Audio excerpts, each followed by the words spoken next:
Hi guys, good morning, good afternoon, and good evening.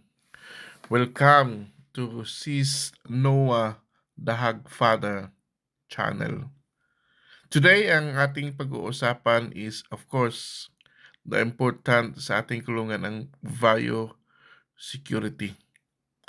Ito yung ating bagong mga boots na ating binili para sa ating mga tao na papasok sa ating kulungan.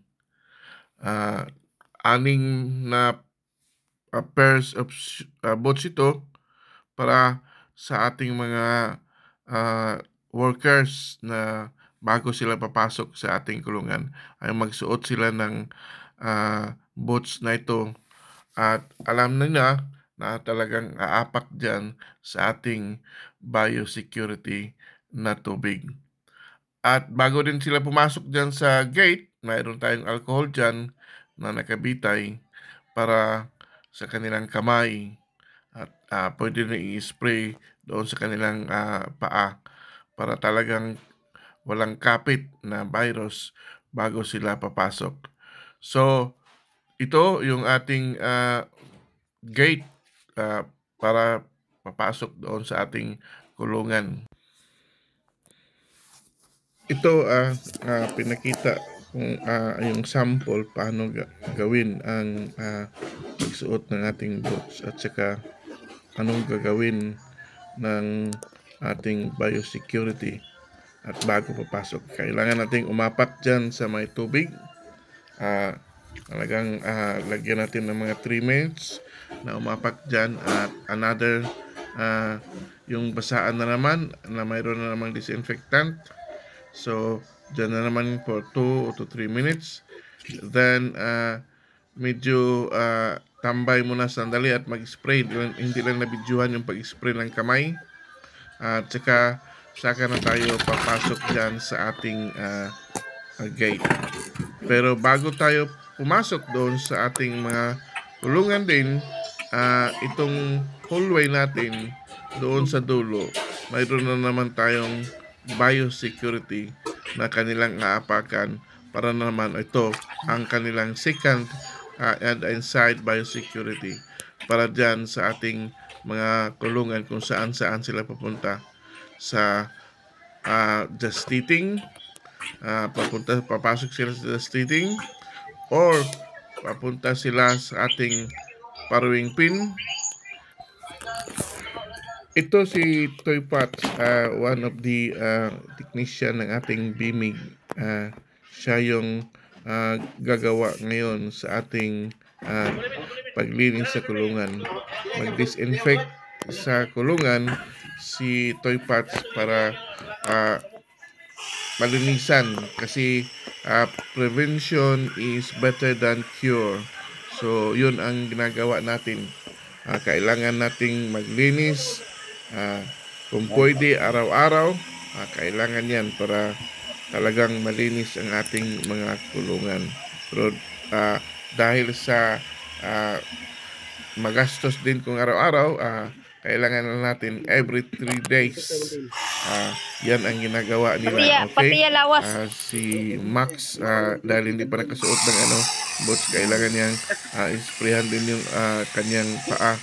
At ito, nag-umpisa na.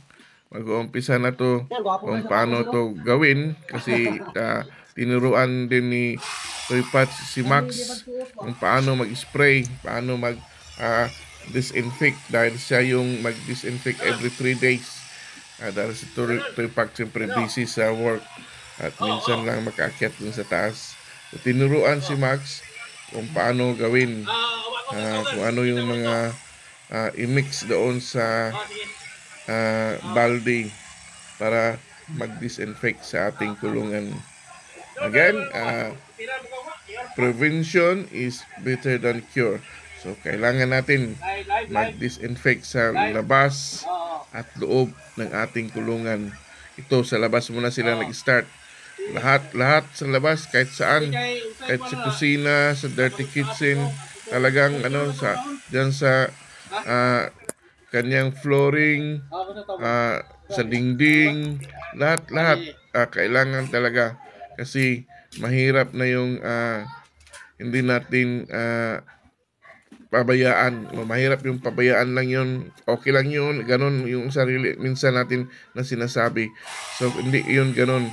Kailangan talaga na pag sinabing linis, linis talaga. Kahit sulok-sulok dyan sa talagang linisin yan. Kasi mahirap na. Yung doon na tayo sa huli magsisi. Sa ngayon, dahil kailangan natin, so, lahat ng mga bahagi dyan sa ating kulungan, sa bahay, sa labas, talagang mag-disinfect talaga kasi mahirap na. Kailangan yan sa atin. Yan din ang advice ng ating doktor sa BIMIG at ang ating mga kasama din dyan. O tingnan mo, kahit yung tao inisprehan, yan po si Paul. Si Paul yan ang yung leader nila na sa BIMIG, na siya yung tumutulong dyan sa ating kulungan. Talagang kahit katawan disinfect para lang yun, para lang yung walang virus na sa ating kulungan. So lahat na yan, kahit saan sulok dyan sa ating bahay, talagang kahit yung pag-akyat mo sa taas, kailangan yan. Lahat yan ang ginagawa ni Toypats. So yan po ang ginagawa sa ating kulungan ngayon, dahil dati is lang yan, twice a month. Yan ang namin ni Paul, na twice a month lang.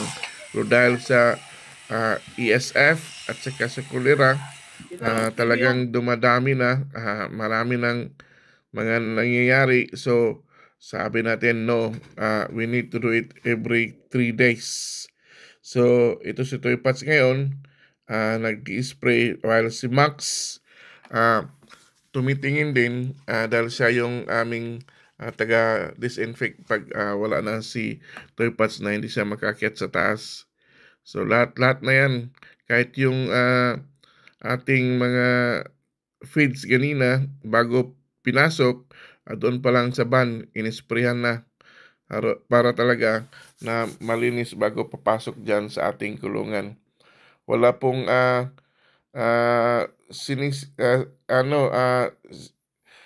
yung wala pong mga bagay na bago pumasok din sa kulungan na hindi natin i-sprayhan ng ating disinfect. Lahat talaga, para wala na tayong masisi, wala nang na pinabayaan natin ang ating kulungan. So lahat na yan, kahit yung sa daan, yung step dyan sa inside and out, sa gate, talagang inisprehan kasi mahirap na. Mabuti yung nakahanda tayo, dahil hindi yung basta-basta lang na okay lang yan. So hindi yun, kailangan talaga na kung ano yung pwedeng gawin para sa disinfect sa ating kulungan, gawin na kaagad, dahil mahirap na magsisi sa huli. Ito, kahit yung gate dyan, ayan, talagang kasi kukuha na naman ng bago yan. Si Toypats magkuha na naman ng kanyang tubig at saka yung mga gamit para sa disinfect from BIMIG. So ito, lahat na yan, kahit yung sa loob, sa labas, yan, sa net, kailangan isprayan yung net para yung mga nakakapit dyan na mga virus mamamatay, at saka yung mga langaw, lamok, hindi na yan magatugpa dyan sa net, kasi mayroon na siyang ginamit na yung disinfectant sa BIMIG na talagang siguro makapatay sa mga lamok at saka sa langaw. So yun po ang ating ginagamit dyan. So ito ngayon si kaibigan nating kasamang technician sa BIMIG, si Toypats. Siya yung taga-spray ngayon. Siya yung taga-linis sa lahat sa inside and out sa ating kulungan. So yan po, see, lahat spray talaga yung ating net. yung ating net sa outside, yung ating kapal dyan sa outside, talagang inisprayan yan. Saka yung mga lahat-lahat na dyan, inisprayan. Ito papasok na. So dahil pumasok na, kailangan din lang aapak doon sa disinfectant o biosecurity natin. So yan, papunta na siya sa kulungan sa mga biosecurity. At ito si Max, sinabihan na wag munang linis, nagamit ang tubig dahil nag-disinfect tayo. Sayang yung gamot na ating nilagay sa ating disinfectant kung mag-i-spray ng tubig. So yan. So hindi po ito makasakit sa sa mga alaga, kaya kahit dyan inisprayan na, kahit mayroon pang mga biik, mayroon pang inahin na si Marites na mga anak, so walang problema yon. Pwedeng may sprayhan yon para yan iwas din sa ating mga sakit sa langaw at lamok sa loob, kasi noon kasi maraming langaw dahil walang net, at ngayon na may net na at saka nag-disinfect na, namamatay na yung naiwan na mga langaw at lamok dyan sa inside, sa wala pa ang net. So ngayon may net na, so lahat na yan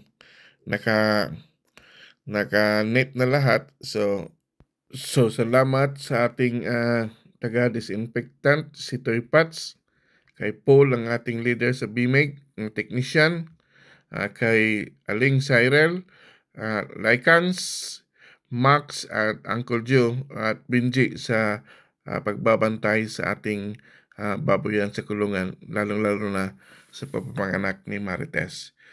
Sa lahat ng magbababoy, mabuhay po tayo, linisan ang ating kulungan para iwas sa sakit na ESF at saka kolera.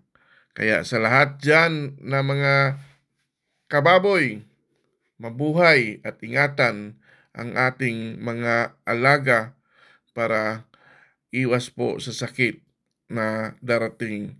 But we have to prepare ourselves, disinfect at linis sa lahat, loob at labas. Salamat!